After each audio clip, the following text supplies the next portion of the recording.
Olá, retornamos em Conexão Legal. Nesse segundo bloco nós vamos tratar um pouquinho, aqui recebendo o professor Amaury Mascaro, de OIT e Direito Internacional Comparado.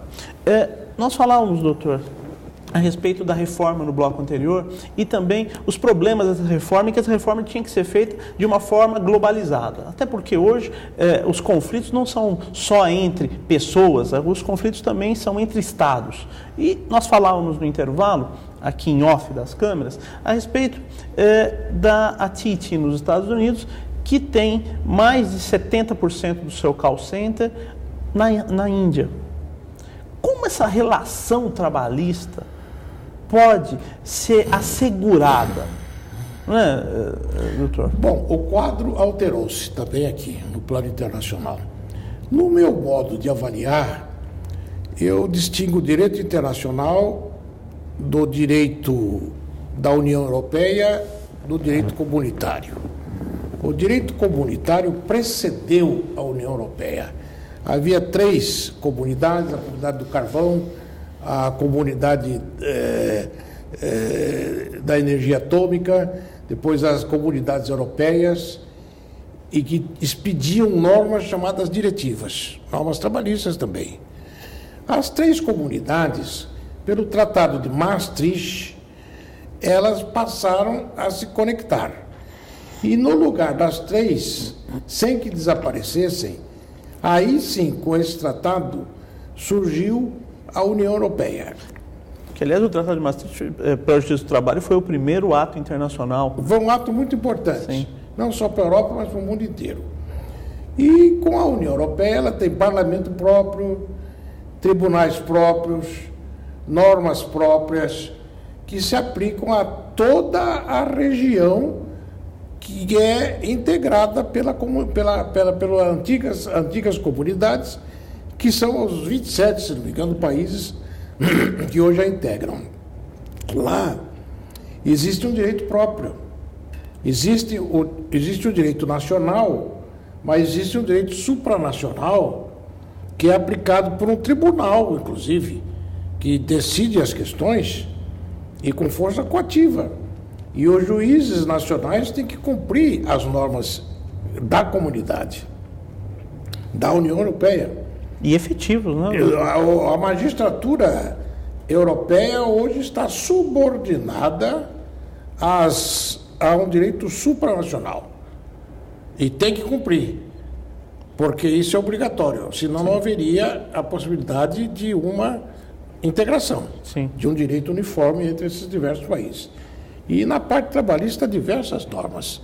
A principal delas, e que antecedeu mesmo as da OIT, é uma norma sobre dispensas coletivas.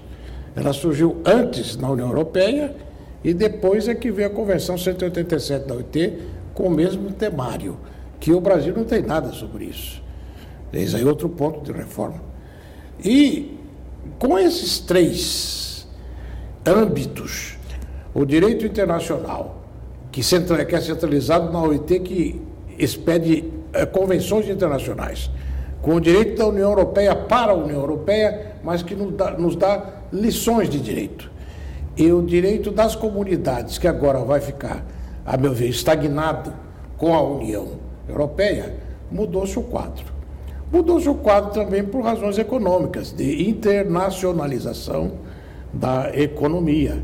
E é o problema que você coloca, e muito bem aí. São problemas novos que surgiram. O call center é um deles. E com razão você cita esse exemplo da Índia. Ou se você quer marcar um bilhete de avião nos Estados Unidos, você é atendido por um operador que está falando lá da Índia, e no inglês como se fosse o teu, e que toma todas as providências para você ter o seu bilhete aéreo nos Estados Unidos. Isso cresceu muito. O call center cresceu muito no Brasil, mas eu acredito que em termos nacionais, não tanto internacionais. Nós temos empresas enormes aqui, uma delas com 120 mil empregados. Né? Para esse é os nossos 0800. 0800, é o sim, nosso 0800.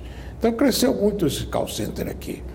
porque a nossa mão de obra ainda é relativamente barata, né, doutor? É barata e desse setor é mais ainda. Sim. O setor absorve mais jovens que ganham um pouco mais que o salário mínimo, trabalham 6 horas por dia, numa atividade intensa. Não tem necessidade de ter pré-requisito? Não, mas são pessoas de melhor qualificação intelectual do que outras. Não sei por que coincidência, é isso que está acontecendo. E que complementam com isso o seu ganho, que é obtido em outras fontes também, para pagar a faculdade, para fazer tudo isso. Mas não temos um grande problema internacional em call center. Temos um problema local, que é a ausência de uma legislação habilitante, que discipline esse setor de uma maneira melhor, porque hoje o juiz fica em dificuldade em decidir numa lei, e ele vai naquela de CLT, e a CLT não foi feita para isso. Quando ela foi feita não existia call center, né? Agora, no âmbito internacional, o outro problema é o dumping. Esse é um outro problema que está acontecendo e de difícil solução, a meu ver. Professor, você pode explicar para o pessoal de casa o que seria o dumping social? O dumping social é aquele em que uma empresa de um país vende no seu país seus produtos por um preço, mas em outro país os vende por um preço menor, para entrar no mercado, fazer a concorrência e desmantelar a concorrência no mercado de outro país, valendo-se para isso de um rebaixamento das condições trabalhistas. Esse é o dumping social. Então, se um país tem mão de obra muito barata, é o caso da China. Sim, o caso da China. Ela pode cobrar um guarda-chuva R$5 aqui, né? Esse é um exemplo de dumping social. Agora, há muitas outras experiências e situações nesse sentido. O grande problema, ao meu ver, é como fazer o anti-dumping social. Sem uma estrutura internacional. Sem uma estrutura internacional que possa enfrentar o problema. Proativa e cogente. Não adianta que o Brasil está decidindo que o produto, que os trabalhadores da China ganham pouco e não tem direito trabalhista. Tem uma lei trabalhista, ela é a primeira. É recente, tem mais ou menos 2 anos. É a primeira mesmo. lei trabalhista. É isso tem mesmo. 2 anos de vida. Então, com alguns dos direitos que nós temos aqui. Agora eles têm. Mas não adianta nós aqui acharmos que isso é um dumping e vamos combater como.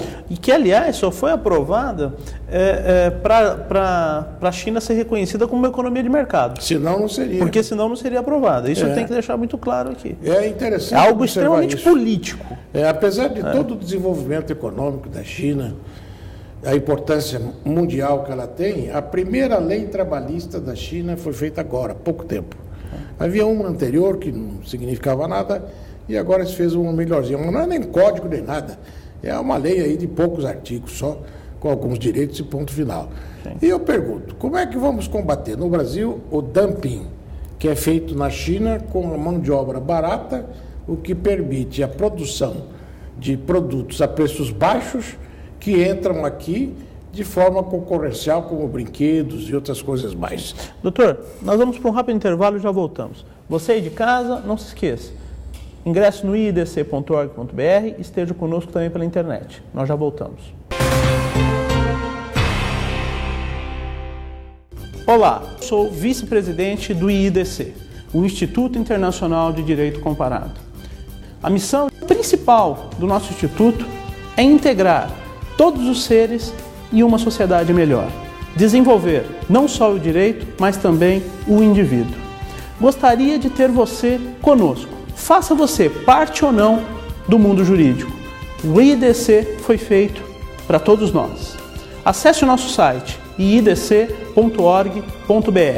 Lá você encontrará dicas importantíssimas para o seu dia a dia e também artigos de pessoas renomadas.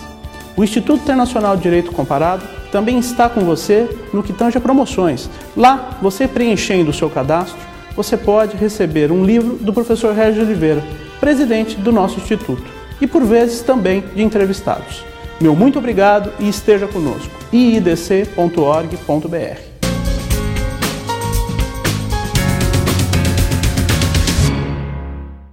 Olá, eu sou Leandro Pinto, vice-presidente do IIDC, o Instituto Internacional de Direito Comparado. E eu quero lhe fazer um convite. Ingresse no nosso site iidc.org.br e também no nosso Twitter, que aparece aí na sua tela. Preencha o cadastro e você estará concorrendo aos livros dos nossos entrevistados. Não se esqueça, é um por semana. Meu muito obrigado e espero você em Conexão Legal.